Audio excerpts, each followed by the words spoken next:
truc.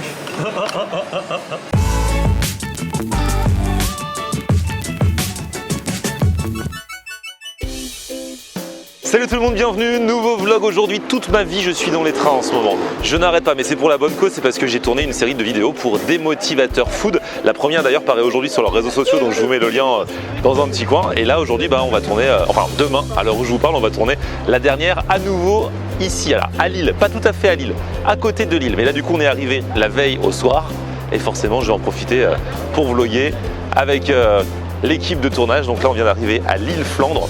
Il faut savoir que ce matin encore on était à Nantes. Et alors la dernière fois que je suis allé à Lille, tout le monde m'a dit pourquoi tu n'es pas allé à Kitchen Market Lille. Apparemment c'est un nouveau food court, il y a 18 restos et au milieu 500 places assises, donc chacun peut prendre ses trucs dans l'un des restos.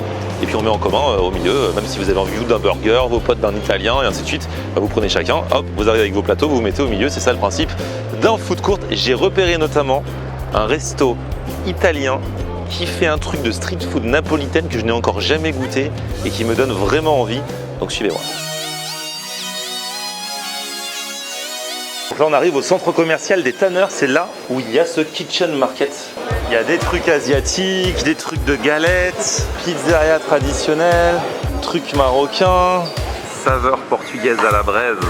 J'ai trouvé ce que je cherche, Pasta Gusto. Vous êtes ouvert en plus depuis combien de temps? Alors on est ouvert depuis lundi dernier, donc c'est la deuxième semaine d'ouverture. Génial.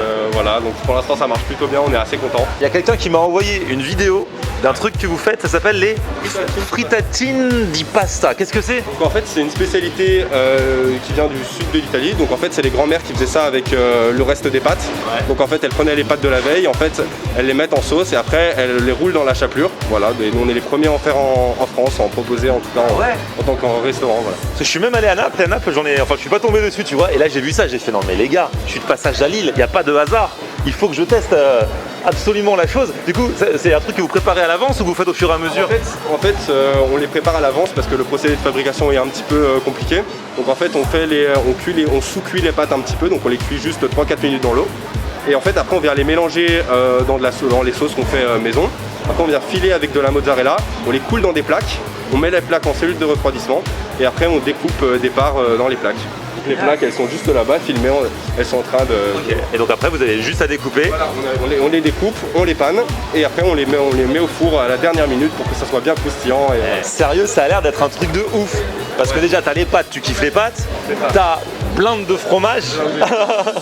Après, c'est comme pané, c'est gratiné en fait. Ça fait un petit peu comme un gratin de pâte, sauf que là, le gratiné, il est vraiment tout autour de la croquette, et c'est vraiment, ça ressemble vraiment à un gratin de pâte. Et le parmesan qui vient nourrir la chapelure, c'est vraiment sympa. On a plusieurs sauces pour les pâtes. Malheureusement, on s'est un peu fait dévaliser ce week-end, on est en train de refaire les stocks. Ouais. Et du coup, on n'a plus que bolognaise et fromage pour ce soir. Sinon, c'est quoi les autres? Alors du coup, on a bolognaise. Donc c'est une bolognaise qu'on fait mijoter pendant 6 heures. Donc ensuite, il y a celle au fromage, donc c'est chèvre, taleggio, scamorza fumée. Donc la scamorza fumée, c'est une mozzarella qui est affinée et qui est fumée au bois de hêtre. Du parmigiano reggiano. Après on a celle à la truffe, donc c'est truffes et champignons de Paris frais, c'est incroyable. Et on a Norma, c'est aubergine et parmesan. Ok, voilà, bon classique. Bah écoute, franchement, ce soir il y a fromage, tu m'as dit? Ouais, fromage et bolognaise. Je viens tester fromage, c'est pas mal, non? Je veux pas qu'on te mette les deux plutôt?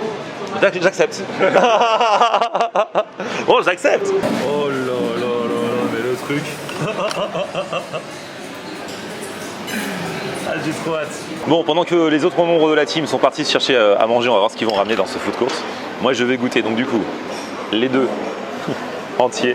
Celui au fromage. Oh là là là là. Regardez-moi ça. Donc coupé en deux. Et l'autre à la bolognaise.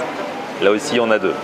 Donc l'histoire, c'est que c'est du fromage, c'est des pâtes, c'est plein de crème, c'est frit avec de la panure et ils remettent du parmesan par-dessus. Donc là franchement, je discutais avec la nutritionniste l'autre jour, là je crois que je vais même pas lui envoyer de message. On va faire ça dans le plus grand secret entre vous et moi. Alors c'est pas hyper facile à manger je pense, parce que regarde ça, mais c'est beau à voir. Heureusement il y a des couverts. Je pense que les couverts sont utiles. Viens Michel. Oh là là. Donc toi t'es allé dans celui d'en face? Pizza à la truffe. Donc ça c'est un grand classique. Bon, de toute façon à côté de moi, vous n'aurez rien de plus original que moi. Je vais essayer d'y aller à la main parce que je pense que manger à la main c'est encore meilleur, même si c'est pas super évident. Oh là là là là là là. Allez, j'y vais, à la main.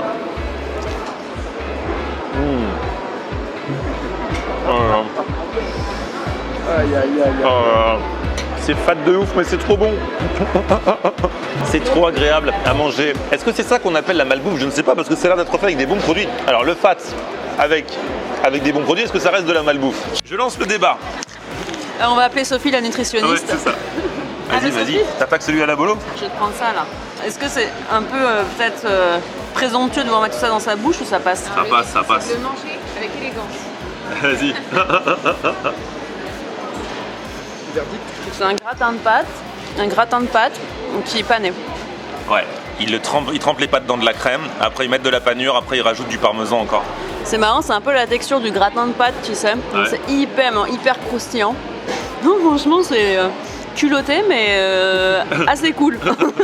Et en fait, ils m'ont dit c'est un truc napolitain, mais en France, il n'y a pas encore. Et effectivement, c'est la première fois que je le vois en tout cas. Hein. Oh là là. En fait, c'est comme si tu manges un gratin, mais à la main. C'est un mélange entre. En fait, c'est un gratin sandwich un peu, on peut dire. C'est marrant, hein. Mais je vais goûter la bolo. Je pense pas parce que. Allez, on fait tourner. Ça coule. Ah, c'est beau ce que tu fais. Énormément de fromage. Énormément de fromage. Ouais, c'est comme un gratin de pâte. C'est croustillant, c'est pané. Il y a plein de goûts en même temps. C'est le gratin version street food. C'est ça. Un gratin. Non, mais c'est censé se manger à la main. Il y a tu encore peux, un sandwich. C'est dans un cornet bien. Là, j'ai un peu de mal, voilà, mais ça marche. Hein. Celui-ci, la bolognaise, il est encore intact. Je pense qu'il peut se tenter à la main. Celui-ci, il est encore meilleur. Parce que la bolo, elle est savoureuse. Elle est, la bolo, les pâtes, le côté pané, fromagé. C'est mal ce qu'on fait. Ah, la bolo, c'est encore meilleur qu'au fromage. Je kiffe. Ah ouais. Quand on a testé ça. J'avais prévu de venir à Lille quoi qu'il arrive, mais j'aurais été capable, même si j'avais pas prévu, de venir exprès pour tester parce que c'est un truc street food que je connaissais pas, tu vois. Tu t'en sors bien, hein. Ouais. Quelques débordements, mais avec un peu d'entraînement, ça passe. Ah bah ça y est, ton ramen est arrivé. Écoute, incroyable, je ne pouvais pas te dire ce qu'il y a dedans. C'est génial. Trop vert pour toi, ça. Ah ouais, non, ça c'est pas bon pour ce que j'aime, moi. Bon, les amis, en dessert, il fait des cannolo, vous savez, les trucs italiens. Je vous en ramène un. Tu connais, tu veux? Allez, je vous en ramène, les gars. Je gère le truc. Ça, c'est des pistaches de Sicile fraîchement concassées, donc c'est les meilleures pistaches au monde. Donc c'est des grosses pistaches qui sont un peu avec l'écorce un petit peu rouge. Là, ça se voit pas trop parce qu'elles sont bien réduites en morceaux. Ouais. Mais de base, c'est vraiment des super pistaches. Donc voilà, donc là, on va faire les. Et ça, c'est le biscuit pour les canolos. Voilà, c'est ça, c'est les biscuits pour les canolos. Alors malheureusement, on n'a pas de friteuse. Normalement, c'est un biscuit qui se fait en friteuse, mais on a trouvé un substitut pas trop mal. Donc voilà. Donc c'est un biscuit qui normalement qui est traditionnellement frit, mais voilà, nous on les achète déjà faits, mais on fait la crème, on concasse les pistaches, voilà. Ah, la poche à douille. Allez, vas-y, fourre-moi ça, mon ami. Je te montre ça. Donc là, c'est fourré, c'est une crème. Alors c'est une crème à la ricotta et au sucre, donc c'est une ricotta sucrée, toute simple. Et après on va venir les tremper dans la pistache. Je le trempe bien. Voilà. Aïe aïe aïe. Et là, la petite touche, on rajoute un petit peu de sucre glace. Un petit peu de sucre glace pour terminer. Et le tour est joué. Tadam. Oh là là, il a dit que c'était pas très grand. Pas très grand, mais il a menti. Hein. Ouais. Ah, c'est vrai qu'il est très très beau ce cannolo. Ah, c'est bon. Ah, je pensais pas. Mais comme il est rempli à la minute, la crème elle est fraîche. C'est vrai que c'est meilleur. Rien à voir, moi j'en ai déjà mangé qui était déjà rempli et c'est moins bon. Et là avec la bonne pistache et tout. Ah ouais. Ah, c'est vraiment bon. Bon alors, je viens de manger le dessert, cannolo super bon, mais gros problème, il y a le monsieur de la crêperie là-bas qui m'a reconnu et qui est venu nous voir et qui a dit est-ce que vous voudriez goûter mes crêpes? Et du coup, ça ne se fait pas de refuser. Ah bah non. Bah non, du coup j'emmène Michel, on va manger une crêpe parce que... Bah ouais, ça se fait pas. C'est vraiment, je suis encore une fois de plus obligé de me sacrifier, j'ai vraiment un métier compliqué quoi. Oh là là. Bonsoir. Enfin rebonsoir. Ah bah je suis désolé, je suis obligé de me sacrifier. Tu m'as dit que tes crêpes elles étaient bonnes. Ouais, avec Je suis obligé de prendre ça en dessert. Oui. Ok, et donc toi t'es pas breton mais tu fais des galettes et des crêpes. Voilà, je suis lillois mais amoureux de la Bretagne. Donc, Est-ce qu'il y a des bretons qui t'ont validé ou pas? Oui, Ah, tout bon, à ça fait. va. Ah, oui, on en a dans nos clients, on a des Bretons qui sont clients réguliers. Génial. Le lieu est génial parce que du coup ça crée vraiment une émulation entre les différents stands en fait. Ouais, carrément, en plus l'ambiance est top, on s'entend tous vraiment super bien. Et du coup tu vas goûter chez les uns chez les autres, vous faites des échanges du troc. On fait des échanges carrément, Ouais, c'est top. des échanges, des dépannages aussi. Ah, d'ailleurs on le voit. Puisque ce soir t'as pas mangé de crêpes. Alors, boutique m'a offert des sushis, j'ai des gâteaux de ma Baker Sweet. Ah c'est trop bien, ils se font tous des échanges. Ouais, carrément. Ils mangent chez les uns chez les autres. Ah bon. Bah c'est super, c'est super. J'allais dire bonjour et je repars avec un plateau Oh de sushi là là. que j'ai partagé avec mes équipiers. Voilà. Trop bien. Ah, c'est cool. Non, c'est- Ah remarque, je vais te prendre une crêpe chocolat maison du coup si le chocolat est maison. Le chocolat est maison. Ouais. Après, on a Nutella aussi à l'huile de palme, mais on a le chocolat maison. Bah oui. Si t'as le chocolat maison, tu vas pas prendre Nutella. C'est ça quoi. Quoi qu'il y en a qui surkiffent tellement le Nutella. Bah ouais, Ouais, caramel. caramel aussi. Chocolat maison les amis. Magnifique. Oh là là. Et t'as trois têtes, encore plus de caramel que moi de chocolat. Ah ouais, généreux. Ah bah je veux dire, je disais pas ça pour ça, mais ouais, j'avoue que ouais, c'est si gentiment proposé. Ah bah 3 têtes plus 2 têtes, ça me fera 5 têtes. Merci beaucoup. Ah bah voilà, ça c'est de la crêpe chocolat, voilà. La pâte a l'air jolie, hein. Elle est jolie là. Surtout le bout, le meilleur endroit de la crêpe c'est le bout là, c'est ce bout là. Je trouve. Pour l'onctuosité. Caramel beurre salé, c'est la vie. Ouais, la pâte elle a l'air vraiment bien. C'est marrant. Des coïncidences. Ouais. J'aime beaucoup cet endroit et regardez, on est en train de partir et qu'est-ce qu'on voit? Il y a une karaoké room. C'est-à-dire qu'on paye 10 minutes, 10 euros les 30 minutes, 15 euros les 60 minutes, on reste dedans. Et on peut se faire des karaokés. Il y a tout le matos. Ah là là, dommage qu'on se lève tôt demain matin. Bon bah voilà le travail, hein. Mission accomplie. Centre commercial Les Tanneurs, c'est le Kitchen Market de Lille qui est ouvert depuis le début du mois de juin.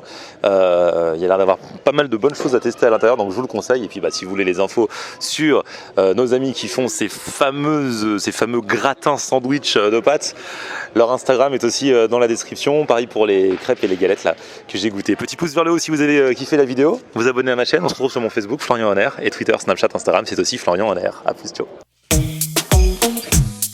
On aime regarder Florian en air. Ok.